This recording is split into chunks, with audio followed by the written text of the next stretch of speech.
Quelqu'un m'a laissé un commentaire récemment sur ma chaîne YouTube en me disant si on sait pas quoi écrire, c'est qu'on n'a rien à dire. C'est la preuve qu'on n'a rien à dire. Alors je sais pas ce que tu penseras de ce commentaire. Et l'idée c'est pas de juger, de mettre au pilori. Tout le monde a le droit de penser ce qu'il veut. Et je comprends qu'on puisse penser ça. Moi-même je pense que j'aurais pu dire ça avant. Mais mon point de vue a changé et je suis pas d'accord.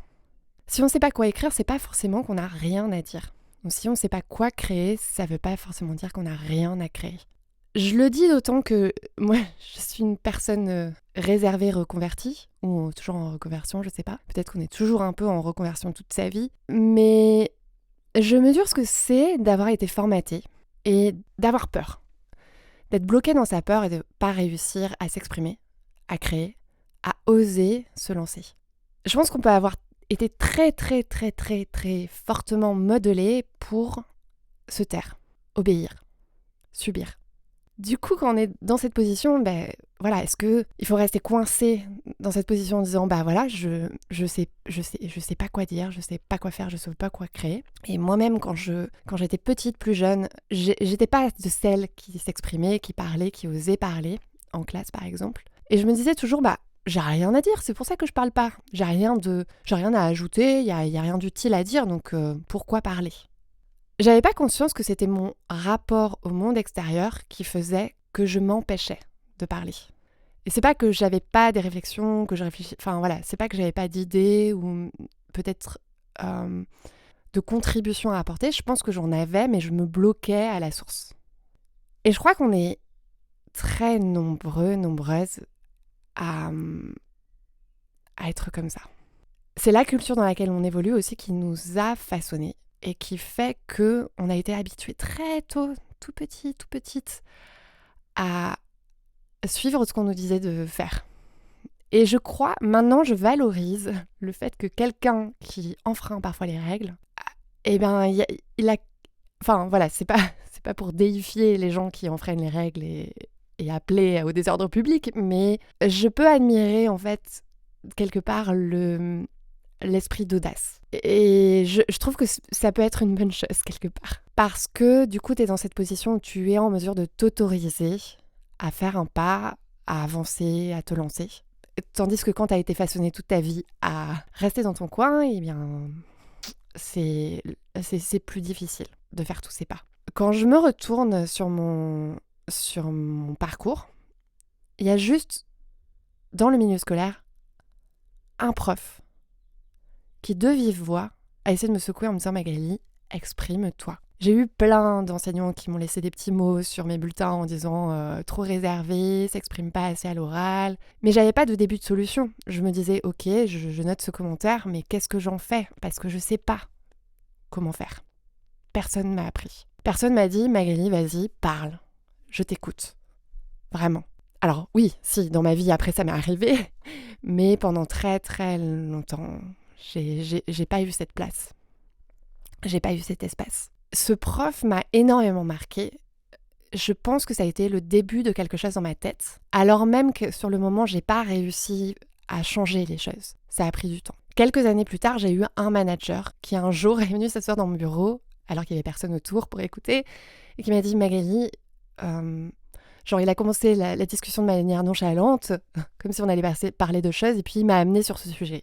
Qu'est-ce qui se passe à l'oral ? Pourquoi tu bafouilles ? Il y a un truc qui va pas, il y a un truc qui marche pas. » Bon, sur le moment, je me suis écroulée, je me suis mise à pleurer, et encore une fois, j'avais pas de début de solution. Et ces dernières années, c'est des choses qui ont vachement décanté en moi parce que je me suis un peu rebellée contre moi-même en fait, contre la partie de moi qui veut pas s'exprimer. Ça m'a demandé beaucoup d'introspection, mais par ce cheminement, je voulais t'illustrer le fait que c'est pas parce que tu te dis que tu sais pas quoi dire que t'as rien à dire. Le début d'un processus créatif, c'est une autorisation à soi-même de créer. C'est se donner l'autorisation. Dans un livre de Brené Brown, qui est une professeure en sciences sociales aux États-Unis, elle dit qu'elle s'écrivait carrément des petits billets pour s'autoriser à faire des choses. Tu peux t'écrire des petits billets pour t'autoriser à faire les choses. Moi, je mesure que si j'avais pas eu ces petites rencontres, peut-être que ça n'aurait pas eu d'effet domino. J'ai eu cette chance d'avoir ces petites graines qui m'ont été posées sur mon chemin et où j'ai essayé de faire quelque chose avec. Je me dis, si t'as pas ces rencontres, tu peux rester effectivement coincé dans ta position et te bloquer toute ta vie. Alors, je ne veux pas paraître dramatique, mais c'est pour ça que je martèle souvent ce message de t'autoriser à créer, à poser ton empreinte, à dire les choses. Je crois qu'il y a des gens à qui ça fait vraiment peur. Peut-être des personnes, des bien-pensants, des intellectuels bien assis et reconnus, qui ont peur que la foule s'exprime. Et sans partir sur des divagations politiques, je crois, c'est important en fait de reprendre le pouvoir sur. Ah, je t'avais pas dit que j'avais un côté un peu pisounours.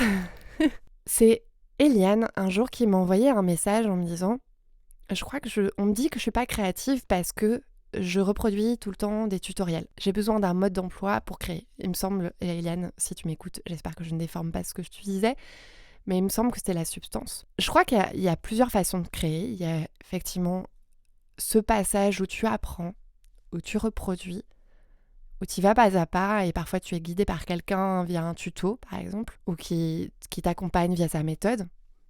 Et c'est une très bonne façon d'apprendre pour avoir des outils, acquérir des compétences, des connaissances. Et puis, je crois qu'il peut y avoir cette façon où tu vas te lancer sans savoir quoi faire et que tu vas apprendre sur le tas. Moi, je sais que j'aime beaucoup apprendre de cette manière-là. Si tu me dis, tiens, il faut mettre un pas à gauche, puis à droite, puis deux à gauche, puis deux à droite, et puis être en rythme, j'arriverai pas. J'ai besoin de suivre le flow de Enfin, voilà, j'ai besoin d'être dans le flow. J'ai besoin d'improviser en quelque sorte et d'apprendre sur le tas. Et je crois que suivre des tutos, des méthodes, c'est très bien pour commencer, mais à un moment donné, il faut réussir à apprendre à faire sans. Et à enlever ses béquilles et à s'autoriser de partir à l'aventure seul, d'oser tout seul. Enfin, quand je dis seul, c'est tu peux rester entouré d'autres personnes, mais de réussir à trouver ta propre rythmique, je trouve ça important. Quand j'ai repris la photo argentique, par exemple, j'ai eu besoin au début de trouver des modes d'emploi, de suivre des modes d'emploi.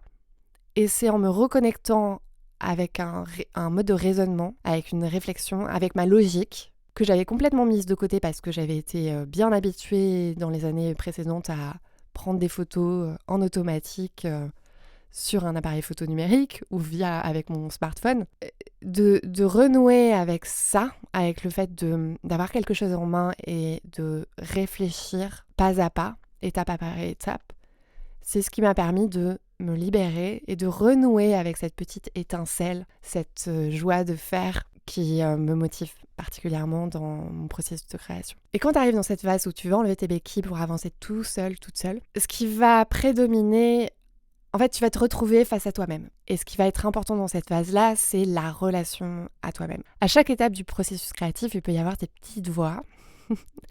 À chaque fois, j'ai l'impression d'être Jeanne d'Arc quand je parle des petites voix. Mais les petites voix dans ta tête, le discours intérieur que tu as et dont tu n'as pas forcément toujours conscience, mais qui est toujours là à ronronner intérieurement. Ce discours-là, il peut vachement embrouiller ton processus de création. Il peut vraiment saborder ton projet.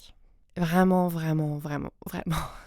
Je pense que ce discours de soi à soi-même, on l'a tous et toutes intérieurement. À moins que tu sois né dans une tribu où tu es habitué à méditer tous les jours, que tu sois un bouddhiste invétéré. Et tu vois, c'est comme quand tu cours un 400 mètres, où tu vas avoir soit cette petite voix qui dit « Allez, allez, vas-y, tiens, bon !» ou alors l'autre petite voix qui va dire « Oh non, vas-y, lâche, on va se cacher derrière le matelas de saut en hauteur et personne ne va nous voir. » Je rigole parce que je pense à ça, j'ai vu des collégiennes l'autre jour le faire et je me disais tiens c'est marrant, à mon époque il y avait cette pratique aussi de se cacher en se disant ah personne va nous voir et puis j'abandonne, j'arrête. Sauf qu'à un moment donné, ouais, faut quand même repartir. Dans le sport, le mindset il est hyper important et je crois que on a vachement à apprendre de ces préparations de sportifs ou sportives qui, oui, ne se prépare pas que physiquement, mais psychologiquement aussi. Pour avoir un mental d'acier, je sais pas si on peut vraiment avoir un mental d'acier, mais en tout cas, on peut apprendre, nouer une relation avec nous-mêmes qui est plus constructive. Une relation qui va pas t'empêcher de faire, de créer, d'avancer. Pour engager ce travail avec toi-même, il y a plusieurs voies possibles. Il y a la voie de l'introspection, la voie de je travaille avec moi-même et puis au fil des années, j'essaie d'améliorer cette relation que j'ai avec moi-même. Et puis, il y a une voie où tu peux te faire aider, chercher de l'accompagnement, peut-être par un professionnel, peut-être par un professionnel de santé, peut-être par un coach. Tu peux aussi mélanger les deux approches. Je pense que l'une va avec l'autre. Et je pense que c'est important d'avoir un cheminement où tu te poses des questions. C'est mon approche, par exemple, dans mon atelier Confiance, de ma série d'ateliers créés, ma série d'ateliers vidéo en ligne qui t'accompagne dans la création de ta vie et tes projets. C'est par là que j'ai commencé mon accompagnement. Parce que je trouve que c'est un point capital. Ça veut pas dire que pour faire, il faut que tu aies une confiance qui soit débordante, infaillible, ultra solide, un mental d'acier. Mais je crois que pour avancer, progresser, c'est hyper important de travailler ce point-là. Je m'en rends compte dans mon expérience, c'est que à plein d'étapes dans ton cheminement créatif, tu peux bloquer et te dire « Ok, j'arrête ». Et parfois, ça peut être le manque de confiance qui va te tirer vers le bas. Ou en tout cas des petites voix intérieures ou des croyances que tu as et qui vont te bloquer. Si tu es comme moi et que tu as une propension au sabordage qui est très forte, à n'importe quelle étape de ton projet, les doutes ils peuvent réémerger. Établir une espèce d'hygiène de création où tu arrives à dialoguer avec ces doutes et à essayer d'avancer malgré eux, c'est hyper important. Hier, j'ai enregistré le premier épisode de ce podcast et j'étais dans cet élan de « Ouais, ça y est, j'ai fait, je suis hyper contente ». J'avais vraiment cette sensation à la fin, après l'enregistrement, de « Waouh, ça m'a fait... » Enfin, voilà, je suis contente, je pense que j'ai partagé des choses qui peuvent être intéressantes. Voilà, toute modestie. Je me suis couchée en me disant « Ouais, vraiment, est-ce que c'est intéressant ? Est-ce que j'apporte vraiment un truc ? Est-ce que les gens vont écouter cet épisode ? Non, ils vont pas écouter cet épisode et puis non, ils vont s'ennuyer. Je pensais plutôt dans ma tête avec des gros mots. Et je me suis réveillée encore avec ces doutes. Genre, ouais, non, franchement, faut peut-être que je fasse pas ce podcast. Je crois que ça peut venir d'un souci de bien faire, d'être utile. Et ce questionnement, il est sans doute naturel et constructif. Je crois qu'il faut aller au-delà de ces doutes et se dire c'est une préoccupation qui est donc légitime. Et je crois que dans ce moment-là, il faut redevenir, retrouver une forme d'humilité et de se dire ok, c'est pas grave, je vais m'améliorer après. C'est normal que j'ai des doutes, j'entends ces doutes, mais il faut que j'apprenne, il faut que je passe par là. Quand tu observes le travail de beaucoup de peintres, tu vas voir qu'ils vont prendre un thème et puis peindre dessus. Dessiner, faire des croquis, s'exercer encore et encore sur le même thème, peut-être parfois de manière quasi obsessionnelle, jusqu'à ce qu'ils arrivent au résultat qu'ils ou elles espéraient. J'entendais cet exemple de la poterie, d'une expérience qui avait été faite sur des élèves qui devaient faire des pots. Il y avait 2 groupes qui avaient été composés. D'un côté, le groupe qui devait faire un pot en s'appliquant le plus possible, et puis de l'autre côté le groupe de personnes qui devaient faire plein de pots en chaîne. Et en fait il s'avère que c'est le groupe qui faisait plein de pots en chaîne qui au final s'était bien plus amélioré que ceux qui passaient beaucoup de temps à faire le même pot pendant des heures et des heures et des heures. J'ai du mal. Il y a ce côté en moi où je me dis j'ai tellement cette conviction que c'est important de faire peu, moins mais mieux, de faire peu mais dans la qualité, que du coup j'ai du mal, moi. Mon côté bon élève qui veut peaufiner son devoir jusqu'à la dernière minute a du mal à se dire que ouais, allez, c'est pas grave, j'avance, je vais recommencer, je vais faire plein de trucs et comme ça, je vais m'améliorer. Je me considère pas comme une créatrice prolifique, invétérée, acharnée. Pourtant, au travers de la création de ma chaîne YouTube, par exemple, et de la création de mes vidéos, là, je crois que je suis à peu près à 90 vidéos. Et c'est d'avoir fait ces 90 vidéos qui m'a rendu bien meilleure, c'est clair. C'est ça qui m'a permis de vraiment peaufiner ma façon de faire, créer une forme d'intuition. Il y a sans doute aussi une grosse explication neurologique, c'est qu'il paraît que tu fais tes connexions au fur et à mesure où tu pratiques. Donc tu as besoin de pratiquer. C'est pour ça que ces petits doigts, il faut les raisonner et leur dire « Ok, je comprends ». Vous avez raison d'être là et de veiller sur moi. Après tout, si j'étais dans la nature et que ma vie était en jeu, eh bien, vous auriez raison d'être là et de me dire « Oh, je suis pas sûre si je choisis le bon chemin. Peut-être que si je choisis ce chemin-là, je vais me retrouver à la nuit tombée au bord d'une falaise entourée de léopards qui vont vouloir me dévorer tout cru. Ou si je choisis ce chemin-là, mais dans ce cas-là, je vais être... » C'est sans doute normal, en fait, d'avoir toutes ces interrogations qui veulent te protéger. Mais le fait est que tu vas avancer, que tu vas t'améliorer si tu fais. Donc, autorise-toi à faire. Autorise-toi à dialoguer avec ces petites voix, mais leur dire « Ok, vous êtes bien gentils, je vais faire quand même. Et regardez ce que je vais faire. » Et puis parfois, tu as cette petite voix, la petite voix optimiste, la petite voix qui a envie, qui a cette flamme, ce feu et qui veut y aller. Qui te dit « Ouais, ce que tu vas faire, ça va être génial, tu vas voir. » Et qui s'imagine, par exemple moi, quand j'ai commencé à imaginer ce podcast, je me suis dit « Ah ouais, ce serait trop bien si je me retrouvais en une et que tout le monde se mettait à écouter mon podcast. » Enfin, bien sûr, pas tout le monde, mais que plein de gens découvraient mon podcast et se disaient « Ouais, c'est trop bien, je vais l'écouter, c'est génial et j'apprends des trucs et ça me motive et je vais continuer et je vais en parler autour de moi. » Et qu'est-ce que je raconte ? Tu peux avoir ce petit élan, cet ego qui va se voir en haut de l'affiche. Disons-le quand même, on peut l'avouer, on peut avoir ces petits rêves, parfois imaginer des trucs de fou et te décourager bien vite parce que tu auras ce rappel à la réalité où, dans la vraie vie, les choses se passent rarement comme ça. Oui, il y a des personnes qui sont repérées, des talents sur le terrain où on se dit oui, bah toi, voilà, tu vas vite percer. Est-ce que parce que tu n'es pas le talent repéré et que tu vas pas monter, grimper et te retrouver dans les hits tout de suite, il faut arrêter de faire? Je crois pas. Encore une fois, je crois vraiment en le pouvoir de la pratique. Je crois que même si tu te trouves pas dans le haut du panier, pour raisonner en termes concurrentiels, par exemple, dans notre monde, on est habitué à raisonner comme ça souvent. Même si tu te retrouves dans le bas du panier avec les fruits les moins choisis, ça vaut le coup, ça vaut la peine, parce que tu engages un processus avec toi-même, où tu t'engages dans une forme de réalisation de toi, de satisfaction et de quête d'utilité par rapport aux autres. Cette quête, elle est très capitale, importante, légitime. Essayer de trouver sa place dans la société par rapport aux autres, en essayant de leur apporter quelque chose, de créer quelque chose pour donner de la valeur aux autres. C'est important. Et même si t'as pas cette envie d'être utile aux autres et que tu souhaites créer pour ton propre plaisir, c'est important aussi. Le fait de se réaliser, le fait de chercher à s'épanouir, c'est aussi ça qui va peut-être rejaillir sur les autres autour de toi, les inspirer, les motiver à leur tour, engager une dynamique. Et je trouve que c'est beaucoup plus constructif et moteur parce que tu vas encourager peut-être quelqu'un qui n'oserait pas faire, créer, à faire, à créer. Donc plutôt que d'être un pirate de toi-même, essaie d'être un pilote de toi-même. Une bonne pilote. Voilà, de te tenir main dans la main.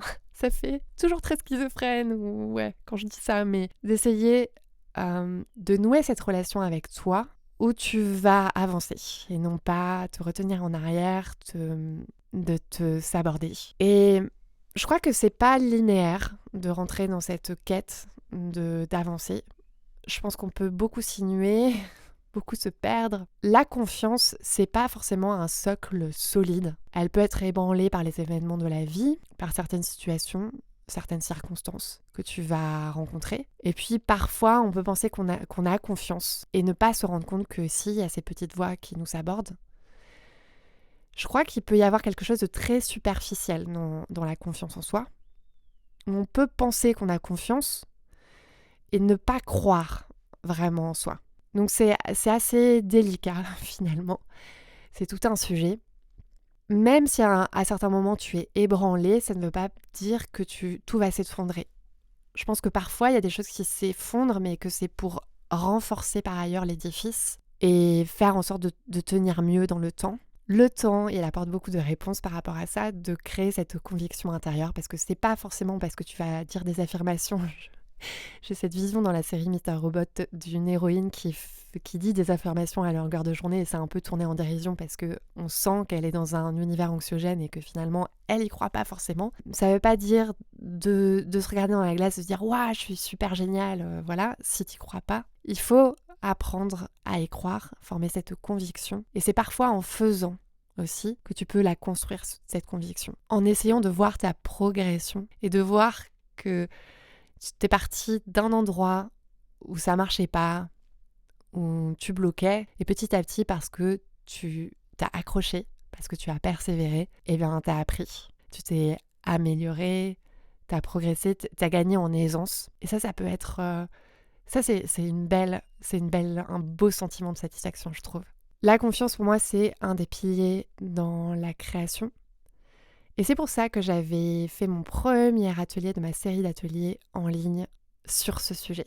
Et dans cet atelier, je t'accompagne pour essayer de voir un peu toutes les facettes de ce sujet, de retourner la boule dans tous les sens et d'essayer de comprendre où est-ce que sont tes failles, de les identifier. Et non pas de les boucher, mais d'essayer de réparer les choses et de commencer cette démarche où tu avances avec toi-même. Si ça t'intéresse, que tu as envie de jeter un œil à ce que je propose dans mes ateliers, j'ai ce petit atelier éclair qui est une sorte d'introduction que tu peux suivre et auquel tu peux accéder en allant à l'adresse merigraph.com/créer. Merigraph, c'est MERYGRAPH. Et créer ne met pas d'accent puisque tu n'arriveras nulle part, tu sais, on est sur internet, donc c'est CREER. Tu peux mettre ton adresse mail et tu recevras une série de mails et un accès à cet atelier clair ainsi qu'une offre sur ma série d'ateliers. Si ça t'intéresse, tu peux aller voir. Et puis la dernière façon dont tu peux me soutenir, c'est en m'envoyant un petit message. hello@merigraph.com. Hello en anglais, tu vois, @merigraph.com. C'est mon adresse de contact. Et si tu as envie de recevoir la lettre créative que j'envoie tous les lundis, tu peux t'abonner, la rejoindre. L'inscription se fait sur merigraph.com/lettre-créative, toujours sans l'accent. Et voilà, tu mets ton adresse mail, il faudra que tu confirmes ton inscription et tu la recevras ensuite. S'il y a un souci, tu peux me contacter. J'espère que cet épisode t'aura plu. Voilà, je te souhaite une très très très très bonne journée ou soirée, suivant le moment où tu m'écoutes, et je te dis à bientôt. Est-ce qu'on se dit que le matin est validé pour enregistrer les épisodes? Je sais pas. On va voir ce que ça donne au niveau de ma voix. Mais je te dis à très bientôt. Ciao.